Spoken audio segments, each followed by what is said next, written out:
All right, we're going to get going right away. We welcome USC head coach Lindsay Gottlieb, Rayah Marshall, and McKenzie Forbes. Coach, we'll have you open, and then we will take questions. Thank you guys for being here. March is really fun. We're grateful to be a part of it. We're grateful to get another game tomorrow. I just want to acknowledge before we start how awesome the pregame ceremony was with Tammy Blackburn and Aaliyah Gales. Obviously, we have so much respect for Tammy and all that she does for our game and what she's been through. And just to have Aaliyah be the first recipient of that award just means a ton to our program. So I want to make sure I said that before we start. They all had me crying before the game. So I thought our players came out and really understood kind of the assignment. I think the early energy gave us a boost that, quite honestly, we really needed. I'm going to say up here, and it's not just Pac-12 speak. Arizona is a tournament team. They're playing really well at the end. The gauntlet of teams you face in the Pac-12 has made them better and has made them worthy of a bid. And honestly, I think Cal's a tournament team too. You should not finish 8th in this conference and take Stanford to the wire. And I know the final score doesn't look like the wire, but that was to the wire. We should have 8 teams in the tournament, and it should include 2 that are going home today that won big games yesterday against other postseason teams and represented themselves really well. For us, I think our team continues to impress me with finding ways to win. I think we're at our best when we get contributions everywhere, and I thought we ended up being toughest when toughness was needed. So proud of them, proud of us, and we get the chance to play tomorrow. Thank you. Lindsay, and then Michelle, and then Alexa. Lindsay Schnell, USA Today. LG, I know that Ju is basically like 25. We've all talked about that, because she's so poised. And she's used to seeing doubles and everything, but super physical. Like, how impressed are you that she continues to stay in a game, not get out of it mentally?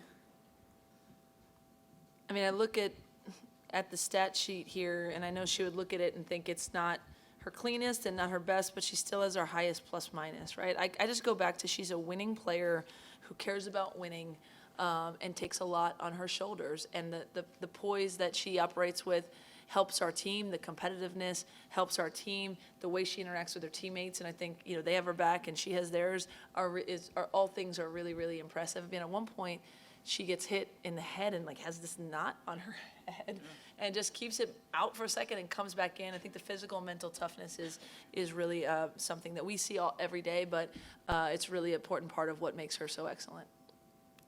Michelle? Michelle Smith, the next for Rayah. Playing Arizona, I mean, you guys have done it 3 times now in the last month. Is it as exhausting as it looks? Oh my gosh. I mean, is it? Yes. They're a competitive team, and I was actually sitting here looking at some of the statistics. Anyways, they beat us. They outscored us in just about every quarter except the first. Like Coach G said, they're a really good team, a tournament team, and they compete. Their defense, the pressure, we felt it the entire game, and I just remember being at their house, and they were up 10 with, I think it was like 5 minutes left in the game, and they never stopped competing, even when we did come back and take that game to double overtime. Super competitive team. We're going to go in the back here, and then over that side. Hey, Coach, Palm Alexander, In the Zone Network. Juju had 17 points, but that last basket that she made, it was almost like the dagger. What was really impressive that she hung in the air and avoided contact to make that shot. Well, what was your thoughts about that? I think I was impressed the most that she had missed the last couple before that, and she knows when it's winning time, and we rely on her. They went into a box and one or a triangle and two and tried to disrupt us, and she just is elite at getting to her spots, avoiding contact. I do think she takes a lot of contact even on her finishes, but she's so dang strong that she doesn't fall, and so she's kind of used to maneuvering in tight spaces, and that was a big, big play for us. Thomas Right Johnson. here in the front. Thomas Johnson, Daily Trojan. Rayah, you've played the Arizona schools 5 times, Arizona 3 times, Arizona State twice. You have doubles in all 5 of those games. Is there something about the Arizona schools that just rile you up? It's funny because I have this ongoing joke with my team. I'm always like, I just didn't want to go to Arizona. So it's ironic that you said that. But no, I mean, it's March. We're here to win. Rather, I don't care what team. If you don't have on USC, then we're here to compete and win. Right in the back. Lindsay, Willie Ramirez with the Associated Press. You answered the first question about Juju and her poise. When you look at the conference-wide spread earlier today, we saw Donovan Hunter, Arizona starting 3 freshmen. Can you talk to the poise of the freshmen that we're seeing? I asked Tara earlier. She said they're just coming in more prepared, more physical, higher IQ. From your perspective, the freshmen these days. Yeah, I mean, we've obviously been in the gym with Juju every day from the beginning, and I keep telling people, obviously we believe, she's the best one in the country, but it's not because anyone else is lower, it's because she's that good. I mean, nationally, it's unbelievable. I mean, Hannah and Booker and Michaela Williams in our own league, Donovan Hunter and the Arizona's kids.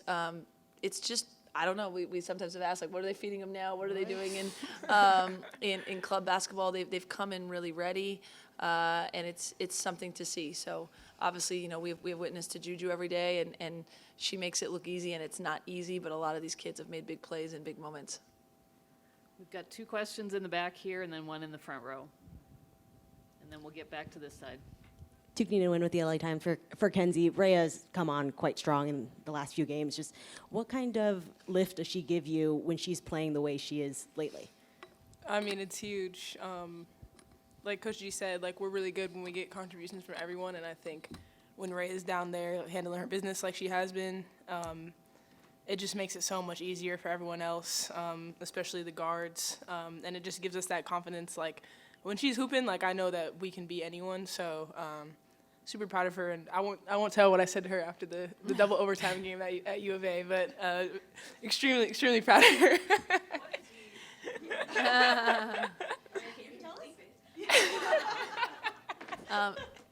And I was mic'd up today. I was like, oh my God, I hope they're beeping this. I told her, everyone asked me what I learned in the NBA. I definitely learned cursing the most, like being able to drop stuff in, never at anybody, but just in sentences. I mean, I'll say about Rayah too, like, obviously she's been tremendous recently, but she's, as there should be, there's so much talk about Juju and the Ivy kids, but Rayah is our heart and soul. Like, she's our middle person. She's as good as she was defensively last year. She's better this year even, because now she's really good, but also quarterbacks us. Last year, I think she was just really good and knew what she was doing. Now she knows what everyone's doing, which is a huge growth. And we call it, our word for it is like juicy. So Arizona does make you, it is as hard as it looks, but I think it brings out the juice in the competition. And when Rayah is like really juicy and everywhere, we're just, because of the other pieces we have too, we feel like that's when we're at our best. Sabrina Merchant, The Athletic. For Kenzie again, they worked really hard to take the ball out of Juju's hands, and it meant that you were doing a lot more handling and playmaking. And I'm wondering, like, how are you working through that role, and what are the challenges still of, like, running the offense? Yeah, it's interesting. I think Pac-12, every game presents a new challenge. They're obviously a high-pressure team, but I think, there's other teams we face. Like UCLA is quite similar in that regard. So I think just every game I'm kind of coming in.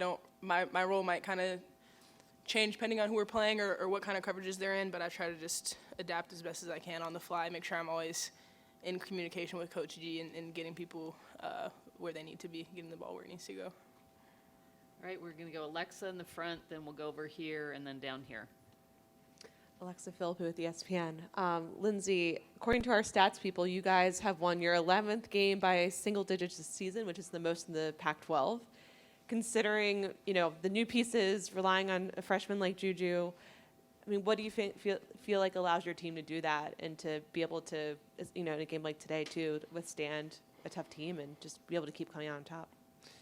Yeah, I mean, I think the 2 words that come to mind are poise and toughness.